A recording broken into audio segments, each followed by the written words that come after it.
માં બેઠેલા છે એ દરેકને નમ્ર વિનંતી કે સૌપ્રથમ આપણે આપણી જગ્યાએ ઊભા થઈ જાશું. અત્યારે બગલાડીલા ધારાસભ્ય શ્રીમાન પકુભા વિરમભા માણેકની અખંડ શ્રી રામની ચાલતી ધૂન અને એમાં શ્રીમાન સહદેવસિંહ માણેકના માર્ગદર્શન મુજબ અહીંયા અત્રે કૌશલ્યાબેન ફોફંડી છે એ આ શ્રી રામધૂનનું સંચાલન કરે છે અને દરેક મહિલાઓ દરેક સદસ્યો ઊભા છે. આપણે દરેક જાણીએ છીએ કે 12 તારીખે બપોરે 1:38 થી 2 વાગ્યાની વચ્ચે તો શું થઈ ગયું. આપણે વિચાર્યું પણ નહોતું કે આ 2 મિનિટમાં 241 લોકો મૃત્યુને ભેટશે. અમદાવાદથી લંડન જતી એર ઇન્ડિયા ફ્લાઇટની અંદર 242 લોકો બેઠા હતા.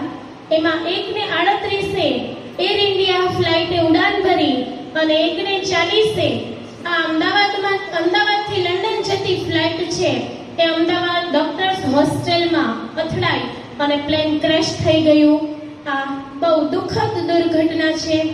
એમાં આપણા પૂર્વ મુખ્યમંત્રી શ્રીમાન વિજયભાઈ રૂપાણી સહિત 241 નિર્દોષ લોકો મૃત્યુને ભેટ્યા છે, જેમાં નાના બાળકો, નવદંપતીઓ, આબાલ વૃદ્ધ, આ 241 લોકોમાં દરેકનો સમાવેશ થાય છે. તો એના માટે શ્રદ્ધાંજલિ આપવા માટે આનાથી પવિત્ર જગ્યા બીજી કઈ હોય?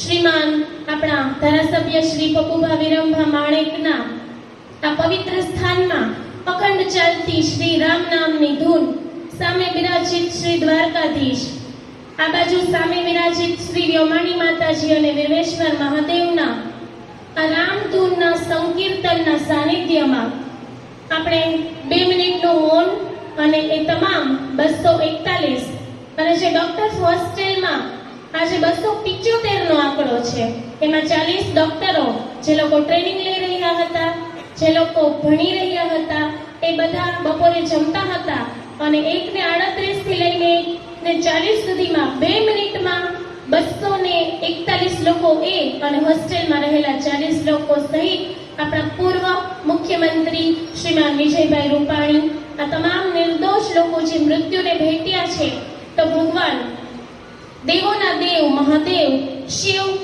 દ્વારકાધીશને ચરણોમાં આપણે પ્રાર્થના કરીએ કે આ તમામના દિવંગત આત્માને ભગવાન ચિરકાળની શાંતિ આપે અને પ્રભુ એમના ચરણોમાં મોક્ષ આપે. તો આપણે દરેક 2 હાથ જોડી અને આ પવિત્ર એવી શ્રી રામ જય રામ સંકીર્તન અખંડ ધૂનમાં આ પવિત્ર અતિ પવિત્ર સ્થાને આપણે દરેક એ લોકોને શ્રદ્ધાંજલિ આપીએ. ભગવાન એ તમામના આત્માને શાંતિ આપે, ભગવાન એમનો પરમ મોક્ષ કરાવે. તો દરેક બંને હાથ જોડીને આંખો બંધ કરીને શ્રદ્ધાંજલિ આપીએ છીએ.